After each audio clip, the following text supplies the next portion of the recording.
You know, one day I'm going to come up here not thinking I don't have enough verses. Because I always cover a lot less than I write down.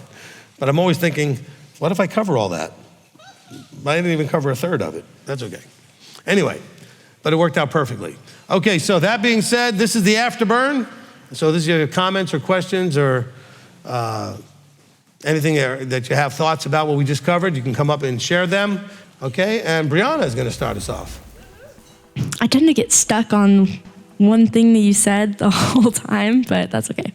I know I listened to the whole thing, but I specifically got stuck on something from maybe the first 5-10 minutes of what you were saying. Then you may not need to go listen to the other 65 minutes. No. I heard everything else, but I kind of just got okay, so what was the issue? Not issue, it was like really good. I mean, what was it? You said be curious, and the dictionary definition of being curious is eager to know or learn something. So I think this is revolutionary because I always get stuck in a moment in the details of what happened and and I rarely try to figure out the why behind my actions. Because when I start to analyze myself, I don't go into it with that open curiosity. I go into it with my already established core beliefs that majority of them are actually a false narrative of myself compiled from my inputs, allowing other people's words and labels to label me rather than getting to the core of why I do what I do or why I am the way I am. So I end up caring more about the opinions of others than the way I view and feel about myself.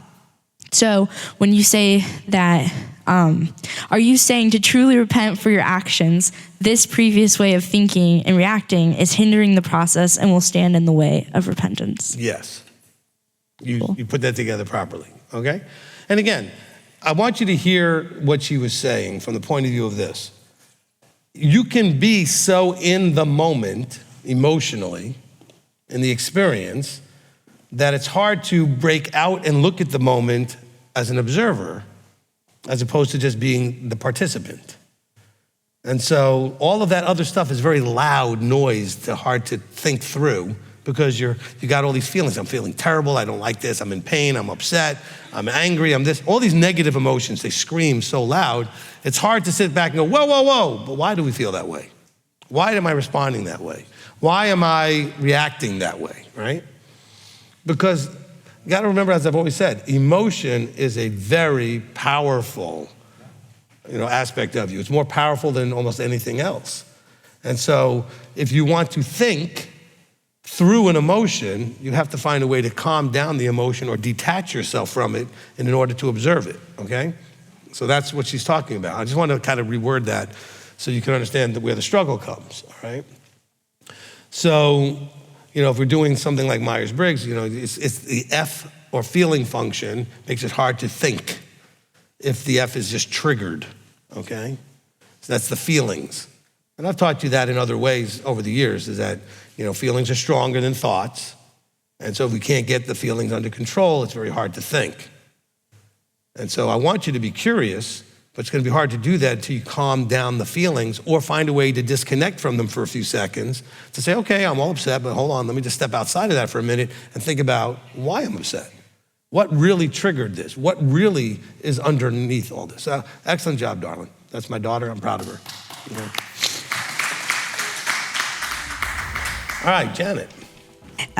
Okay, so as I was listening to you, is it okay to ask you something that you said before the teaching? It was a teaching also. I mean, yeah. Yes? For those of you that are watching, I did a fairly long thing about community that sort of connects with this right before this. So if you want to go to the live, because this is going to be eventually just put out as a teaching part and an afterburn part, but you can go back to this date, which is, what is today anyway? May 24th, right? Okay, May 24th, go to the live stream and go to right before the teaching starts on the live stream. I did about 15 minutes on just about community. Anyway, you can ask about that if you want. Okay, so as it's a little bit following what Brianna was saying, but also what you were saying about becoming aware of why, so getting to know you more.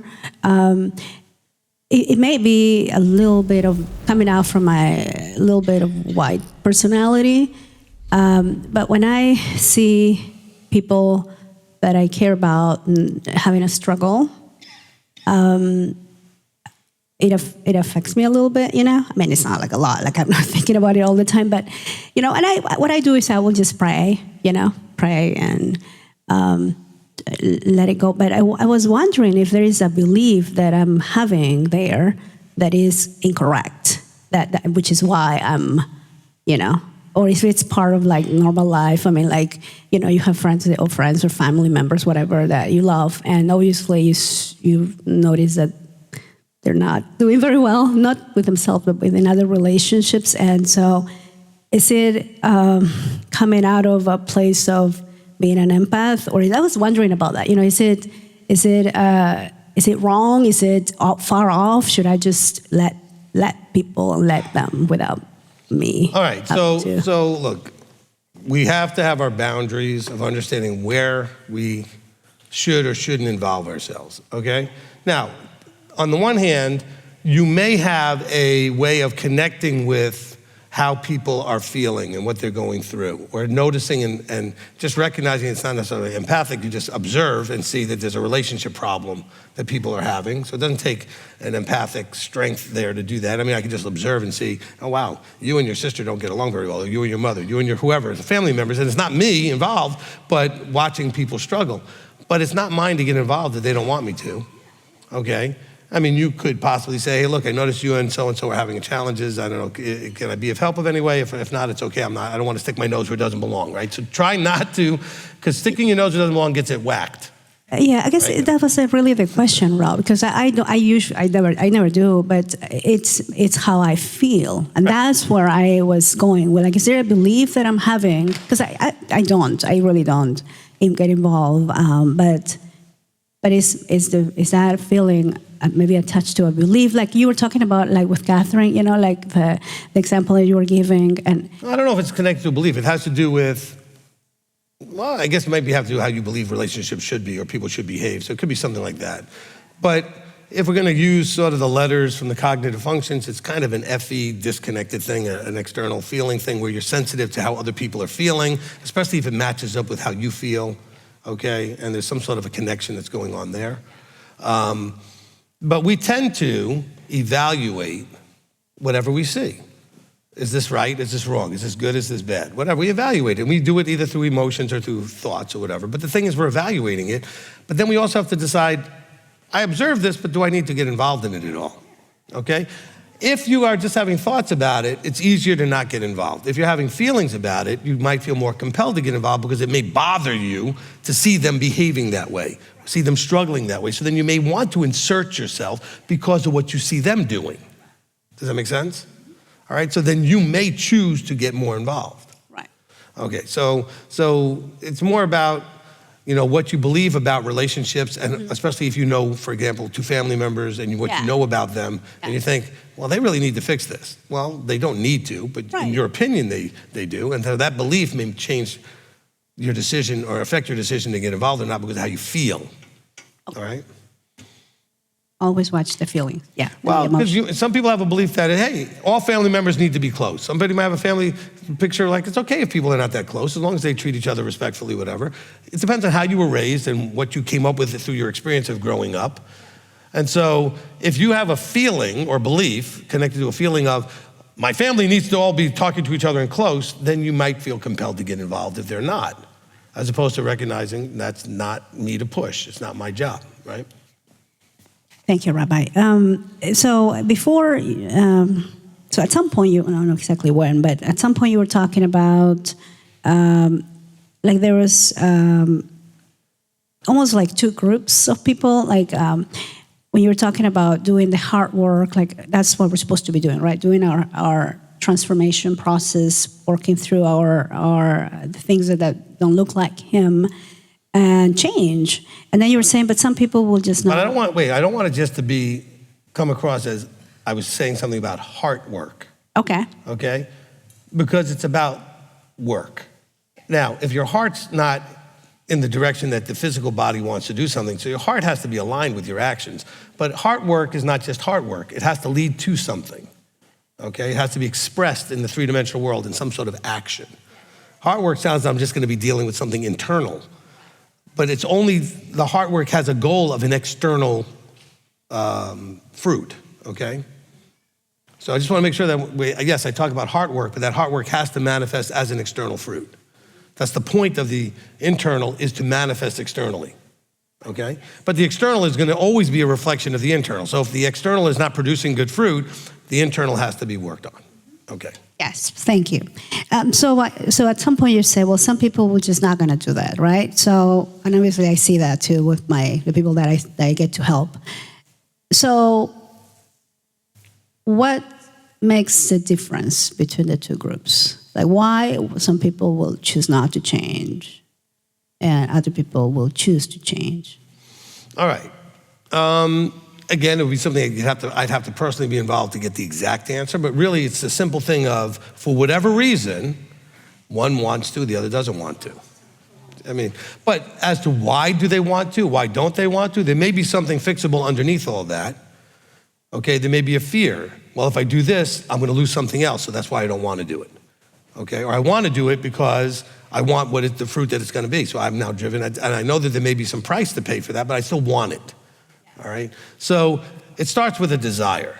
People either want to or don't want to change. But there are reasons why you might want to change, there's reasons why you might not, and that's where I would have to dig a little bit with the person to find out what that may be for that person, okay? Very good. That's very helpful. And then last thing, Rabbi, when you were in Romans, okay, and at some point you went in on verse 28 when it says Elohim gave them over to a worthless mind, Right. To do what is improper. But even before, like on 21, it said because vain in their reasonings and their undiscerning heart was darkened. So I was trying to understand the process and how that works. All right, wait, I got a little bit inspired there when you said that. Okay. So when it says that he turned them over to a worthless mind, okay? So let's think about there being just basically two minds, yours and his. In Philippians, it says, let this mind be in you, right? So that's the worth, that's the one that has value. Not the worthless, but it's the one with worth. Yeshua's mind, right? Let this mind be in you. Philippians 2:5, let this mind be in you. So when he says he turned them over to a worthless mind, he said, good, I'm turning you over to your mind. Okay? You do what you think is right, you do what you want. I'm turning you over to your mind because your mind is worthless. It only has value when it links up with his. Okay? So I'm going to turn you over to a worthless mind. So it's not like I'm going to take your mind and make it worse. I'm going to turn you over and say, you choose what you want to do. I'll let you be in charge for a while. See how that goes. All right? Because our mind doesn't have the value that his does because it's not going to make the choices that he would. So it's not going to have the fruit that he would get. Does that make more sense now? Okay. It does, for sure. Okay, so my question was, is this connected to the curses? You know how we were reading Torah, the Parsha yesterday? When it says, he says, I gave them over to a worthless mind. In my opinion, what I'm reading is he's allowing us to make the choices and get cursed because we're going in the wrong way, and hopefully eventually we'll learn the lesson. Because everything that he all these different things that I'm like, oh my gosh, I'm doing some of this, like the murder, fighting, deceit, all that, right? It's all the bad fruit, right? Well, it's bad choices. So it's bad behaviors based on bad beliefs and bad choices. That's what the worthless mind gets you. And so, but there is a purpose, hopefully. I mean, I'm guessing this is connected to the curses. Like, is this supposed to? Not exactly. Not exactly. Okay. It is from the point of view of the curses, because this is somewhat, in some ways, you just look at it as a curse. It's an effort to get your attention. I mean, if we were to simplify the curses that we read in Leviticus, right? He's talking about, I'll curse you 7 times more. I think we're in chapter 26, and he says 7 times more than 7 times. The whole point was to instruct or get your attention, right? So this whole thing here that he's explaining in Romans is the same idea. He would turn you over to a worthless mind to get your attention. So, hey, do it your way, see how it goes. Anybody have a child like that? You threw them out there and said, fine, go do it your way. Let's come back let me know how that went. I see a couple of parents laughing, okay? So some of you are laughing because your parent did it to you and you learned that lesson. all right? But so it could be connected to cursing from the point of view of you getting to experience something that's meant to get your attention, all right? And also bring you clarity to realize your way doesn't work. Okay, it says it's not even a man and nowhere to put his feet. The way that seems right to a man leads to death, okay? So he wants you to see that. He says, you don't want to trust that? Good, go out and experience it for a while, then come back. Once you figure that out, come back. All right, thank you. Clear, thank you. All right, Sarah Beth.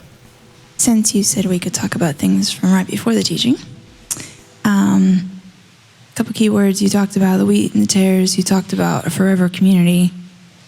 And you talked about us working on the community for this next week. How, and I'm sure this is an F versus T issue, how do you find the desire, the want, the motivation to work on community when the idea of a forever community means that people would have to stay for more than 5 seconds? All right, look. Okay, it is sort of it's kind of an F and an N problem, all right, which is feelings and intuition. It's very hard for you to vision that when people are better and healed and healthy, that you might want to actually spend time with them, okay, in a forever type of situation. So that would be your feelings having a hard time intuitively extrapolating out into the future, all right? And so, because right now I know that there are some of you that love coming here, and then moments where you really don't want to come here, and moments where you really don't want to be with anybody, you're just tired of people. Happens to me every week. Anyway, so I love all of you people. But the thing is, at some point, if we were all elevated through our growth process and transformation into a more Yeshua-like place, then we may actually prefer each other's company in a whole different way. So we come here to grow together and to struggle with some of these things together. But if the now experience, if you're much more sensation related or S related than intuition related, okay, we'll go back to the Myers-Briggs letters, then it's hard for you to take the now or the past, the SI or SE, and say, okay, I can extrapolate out that this will be better later. Because right now I'm not happy with it, so how am I supposed to picture that that's better later? So that gets hard. I'm sure it's that problem, but from the perspective of it can't get better, there is no future if they leave Beth Shalom, just over some bump in a road. Well, no, this forever community is gonna have millions and millions of people that don't come here, okay? That have never come here, that won't ever get here. They live in different places, they came from different eras or whatever. So I'll worry about that. And the people that left, they'll find their path somehow. The Father says that he has a plan that if possible, all would be saved. So that plan means that I think the majority will be, however they choose to go, whatever their journey takes. Look, do you believe all these Israelites that went through all of this nonsense and needed the cursing 7 times and 7 times, that those guys are gonna be in the kingdom? Sure they are, okay? Even though how about all the ones that got kicked out of the land? It's like the people that left here. You're saying, oh, they left here, then they're not going to come back. Well, who knows what they're going to do? We'll be all put together when we all finish our journey, whatever that looks like, okay? And we're not going to all have that journey here, okay? Does that help? Sort of. Okay, we'll work on that separately. All right, Marlene. Well, I just had an idea about what Sarah Beth was saying, and thinking similarly, to that phenomenon. And what crossed my mind is that Yeshua, when he was with the disciples, he said, one of you will betray me. And they didn't know who it was. And so what it brought to mind, I think I was talking about this recently to somebody, was that them not knowing who it was, to me, if I extrapolate out, Yeshua didn't treat any of them poorly, even though he knew the one who would betray him.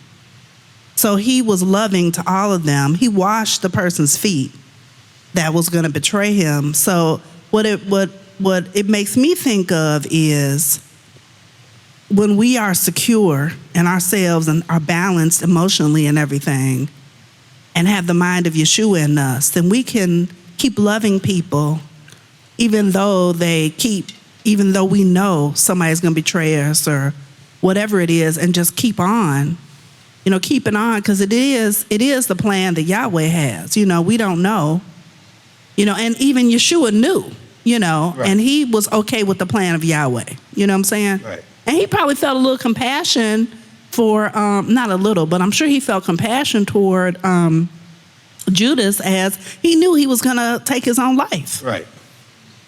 So that's some things I think about when I think about people coming and going like that. All right, so let me kind of, you kind of touched on all the points. I just want to tie them together, all right? Abba allows or causes, right? We know that the Father causes or allows all things. That's emunah, right? We believe this. Which also means that there are going to be Judases or others that need to come in and be allowed to stay in, who are then going to leave and take some with them. And I've had people get in my face many a time over the last 25 years saying, why you allow this person? Why you allow that person? Don't you know they're talking behind your back and they're going to do this? But sometimes that's necessary to sort through people, okay? It's not fun. Certainly not fun for me. I'm usually the one being attacked. It's not fun for you guys because people you like leave. But it's a shaking of the tree to see who's going to fall out. It's allowing a sorting process a little bit for that moment, not permanent necessarily, but a sorting process. And so I'm very kind, tolerant, and patient to let people come and go and take whoever they take with them. And we had a guy that was clearly looking like he was going to be whatever kind of a problem. I let him stay for a good 6 months or more, whatever, until he finally did leave and took a bunch of people with him. And people looked at me like, why would you do that? People came up to me while he was still here and said, why are you letting it? Because he's supposed to be here. It's just like Hasatan's supposed to exist. We may not like that he exists, but he does serve a purpose to test us, to bring out all the stuff out of us that we need to get dealt with. And so sometimes I have enough of a vision to see that something is that should be allowed to play out. And some people get really frustrated because they don't want to go through it. My wife included, right? Because she's very protective of me and she'll see things going on. It's like, why would you let this? Because it has to be allowed to happen, all right? It's part of what Abba brought together so that it's going to sort through some people. There's pruning that goes on, okay? And so the problem is for a lot of you, it's not fun. It's painful. Painful for me too. I'm just saying, but I make a decision to allow it to play out. You weren't a part of that decision to make, and so you don't know what's going on and who's being what, but it's how you guys handle things. That's part of your growth. It was supposed to be an experience you were supposed to have. That's really what I guess I really want to make out of this, what Marlene brought up, is that don't be afraid of experiences that are allowed to happen because maybe you were supposed to learn something from that experience, that you needed to have that experience. Doesn't mean you wanted that experience. Doesn't mean you liked it at all. Doesn't mean that it was any fun and it was painful or whatever. It just means that you were supposed to have it. And so you need to now deal with that, okay? Okay, so I had a pre-teaching comment. I probably should have taken comments right after that, but anyway. Go ahead. So this reminds me of a little bit of when we were doing emotions. I was looking into my emotional IQ and how to get better. And I found this person, Dr. Susan David. She has a book called Emotional Agility. And one of the quotes, she has a TED Talk, and one of the quotes, she says it every time she has an interview, is discomfort is the price of admission to a meaningful life. And that really opened my mind up about all the discomforts and just to accept it as this is the impetus that's going to get me to the next level. I have to push through this discomfort. I have to feel this discomfort. I even have to sit in and experience and feel my feelings and process and all the stuff, so that I can morph into It's part of my transformation process. The more you want to grow, the more you have to go and do things that are uncomfortable. Okay? All the good success coaches out there are always telling their students, go do some uncomfortable things. Not bad things, things that scare you, they're above what you think you can do, they're challenging in some way. Go stretch yourself by doing things that at this point in your life are uncomfortable. You know, almost every one of you drives a car. It was uncomfortable the first time you did it, but now you do it like it's no big deal. But if you hadn't gone through the discomfort, you'd never learn how to drive a car, all right? So the same thing with relationships. You know, you'd have no relationships if you were so uncomfortable having any of them, then you'd never have got the good ones that you've had. And, you know, even if you had bad ones, I'm sure you had some good ones too. I'm just saying is these are all things that stretch you and grow you by being uncomfortable. Okay? Thank you. And then I also want to comment on you saying the healing comes from being in the presence of an anointed person. Well, maybe you didn't say that exactly, but when I'm paraphrasing, with Peter and his shadow. Right. And not to be confused with like Peter Pan and his shadow, but he had a different problem with his shadow. I'm sorry, Peter and his shadow just made my bizarre brain go in a different place. Besides, Sarah Beth was half crying. I needed her to laugh. Now she's laughing, okay? So it worked. All right, so. Okay. Yes, Yahweh knew what he was doing when he picked you, Rabbi. Thank you. So anyway, I was going to say people come into that place to be around Peter were full of belief that they would be healed. And it reminds me of here. It reminds me that we're in the presence of an anointed person. Yahweh's presence is here. And we've come from all over, some people from all over the world, because we believe. Well, I mean, I would think that we all are believing that we can be transformed. This is going to help us be more transformed by being here. This healing is going to come from us being here, you know, and doing whatever the process is when we get here.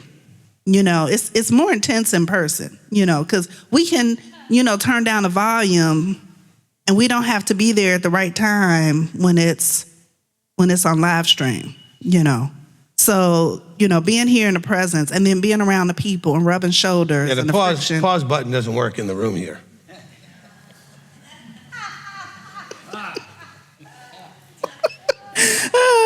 So anyway, I'm just thankful. I'm thankful to be here, and yeah, you know, it is uncomfortable sometimes, right. And I had my tree shaken a couple of weeks ago, and I realized my tree was being shaken, and I held on, and I prayed. I was like, Father, you know, I held on, and I was like, no, I refuse. I'm not going to get a root of bitterness, and I let it go, and because I realized that's what was happening. I felt the adversarial thing happening to me, and then it all turned around. It turned around when I just made that decision to make a choice, you know, to not allow my emotions to go a negative direction, you know. And almost so would you say that because of the experience, let's say you were here in your growth, that you're at a higher point now? Oh, yes. See, that's yeah, the point, I got to right? practice. The point is, an adverse experience, getting through it, elevates you a little bit up the ladder, so to speak, right? You start moving up a little bit, okay? But you have to get through the experience, all right? Now, had you failed, you wouldn't have elevated, and you would have had to go through it again until you finally get it. You know, and that's where we go through the same things over and over again if we fail to get it the time that we're going through it. So embrace those adverse moments. If you embrace them properly, you grow instead of going backwards or staying stagnant where you were. Yeah, and when you were talking about that earlier, I was also thinking, if we run away, you know, we do repeat the test. We can't run away. I mean, if we really want to transform, it's like Yahweh is going to find us wherever we are, and we're going to go through the same thing wherever we are that we ran away from. So there's no running. You mean Jonah's not the only one that can't run?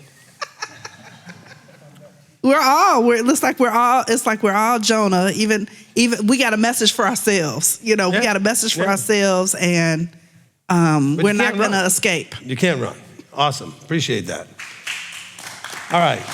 Did anybody send up for the children yet? Because we're already after.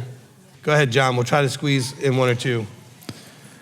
All right, from Easy D. Herrera, two-parter. You said earlier that we should say we desire not to sin and what our weaknesses are. Shaul talked about the miserable man as the point to not judge even ourselves, but doing our best to have a heart of repentance by forgiving ourselves and learn about what causes it and stay away from whatever that is, becoming alert and focus on good things more. Yes. Okay, next. From m.t.o.i. Odessa, how old is too old to be messing up? Are you still breathing? Then you're not too old. All right, next.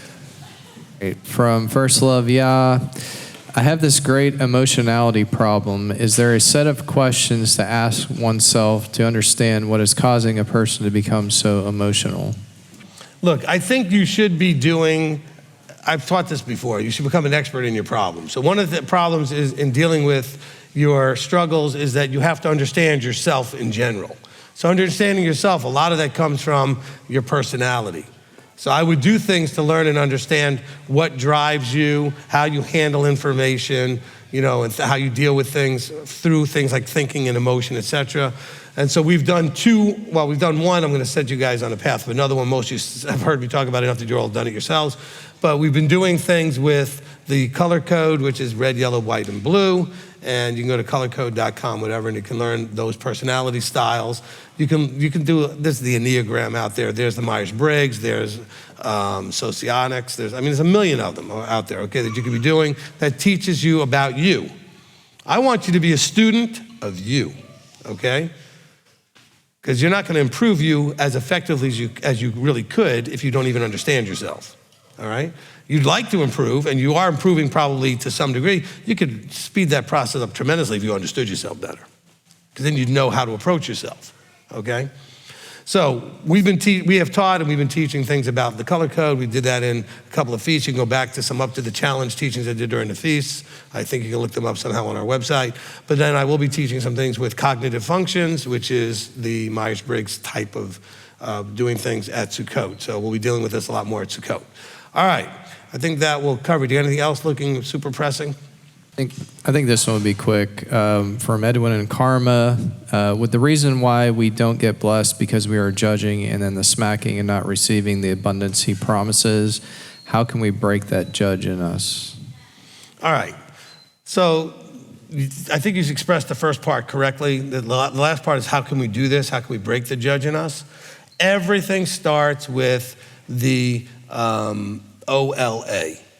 I've been teaching you guys. Observe, learn, adjust. Pay attention to you. Be aware when you're doing it. Start catching yourself doing it. Then learn what's triggering it, or what would be a better way to respond to when you start to judge someone or the situation that way, as sitting in that judgment that you shouldn't be in, okay? It's got to start with an awareness. You can't fix something you're not even aware you're doing. So somehow you have to increase your awareness of you, okay? Somehow you have to almost be like an outside observer hovering over your shoulder, watching you and catching you going into that kind of a mindset. Because you can't break something you're not even aware you're doing it. And then if you're not aware you're doing it, then you have no idea what are the things that lead into that moment where you do it. Okay, things don't just happen. Stuff happens that leads up to it.